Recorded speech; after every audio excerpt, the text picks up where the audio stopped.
warahmatullahi wabarakatuh. Perkenalkan, nama saya Nisa Lamida dari kampus Ujung Gading.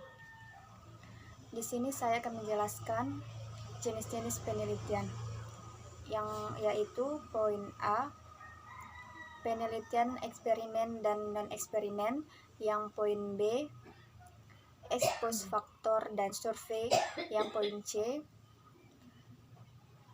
studi kasus dan action research.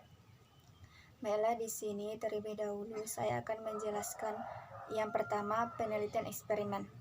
Penelitian eksperimen adalah merupakan penelitian sistematis, logis, dan teliti di dalam melakukan kontrol terhadap kondisi. Adapun tujuannya yaitu untuk mengetahui hubungan kausal antara dua variabel. Satu variabel yang secara langsung bertanggung jawab atas perubahan variabel lainnya. Adapun elemen dasarnya yaitu meliputi manipulasi, compression, measurement, dan kontrol. Yang kedua yaitu penelitian dan eksperimen. Merupakan penelitian yang observasinya dilakukan terhadap sejumlah ciri atau variabel. Subjek penelitian menurut keadaan apa adanya, tanpa ada manipulasi peneliti. Tujuannya yaitu memberikan gambaran dari hubungan antara dua variabel, tapi tidak menjelaskan hubungan tersebut, ataupun desainnya atau rancangannya yaitu terjadinya manipulasi variabel bebas. Desain ini mempunyai tujuan utama yang bersifat eksploratif dan deskriptif.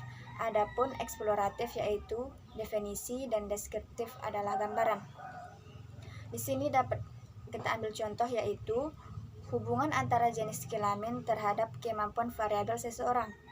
Perempuan cenderung memiliki kemampuan verbal yang lebih tinggi daripada laki-laki, tapi hal itu tidak dapat dijelaskan. Adapun variabelnya atau penelitiannya itu jenis kelamin dan kemampuan verbal. Cara pengumpulan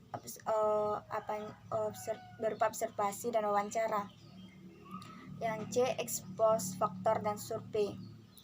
Expose faktor secara harfiah, expose faktor berarti sesudah fakta, karena sebab yang akan diteliti telah mempengaruhi variabel lainnya.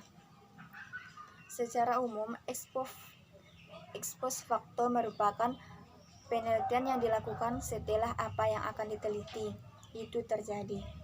Adapun tujuannya yaitu berupa menemukan penyebab apa yang memungkinkan perubahan perilaku, gejala atau fenomena yang disebabkan oleh suatu peristiwa, perilaku atau hal-hal yang menyebabkan perubahan variabel bebas secara keseluruhan sudah terjadi. Adapun jenis-jenis penelitiannya berupa penelitian korelasi, penelitian kausal kooperatif. Selanjutnya, survei. Survei adalah penelitian yang sumber data dan informasi utamanya diperoleh dari responden sebagai sampel penelitian dengan menggunakan kuesioner atau angket sebagai instrumen pengumpulan data. Adapun jenis-jenis metode survei berupa metode eksploratif, metode deskriptif, metode penjelasan atau explanatory, metode evaluasi, metode prediksi, metode operasional dan metode pengembangan. Yang poin C, studi kasus dan action research. Yang pertama, studi kasus adalah salah satu metode penelitian dalam ilmu sosial. Dalam riset yang menggunakan metode ini dilakukan pemeriksaan longitudinal yang mendalam terhadap suatu keadaan atau kejadian yang disebut sebagai kasus dengan menggunakan cara-cara yang sistematis dalam melakukan pengumpulan data, analisis informasi, dan pelaporan hasilnya. Adapun tujuan penelitian studi kasus berupa studi kasus sering digunakan sebagai metode penelitian pada bidang kajian ilmu sosial, mulai dari psikologi, sosial, ilmu politik, antropologi, sejarah, dan ekonomi, seperti ilmu manajemen, pekerjaan sosial, dan pendidikan. Selanjutnya, action research atau penelitian tindakan. Ialah menurut Gunawan 2007, action research adalah kegiatan dan atau tindakan perbaikan sesuatu yang perencanaan,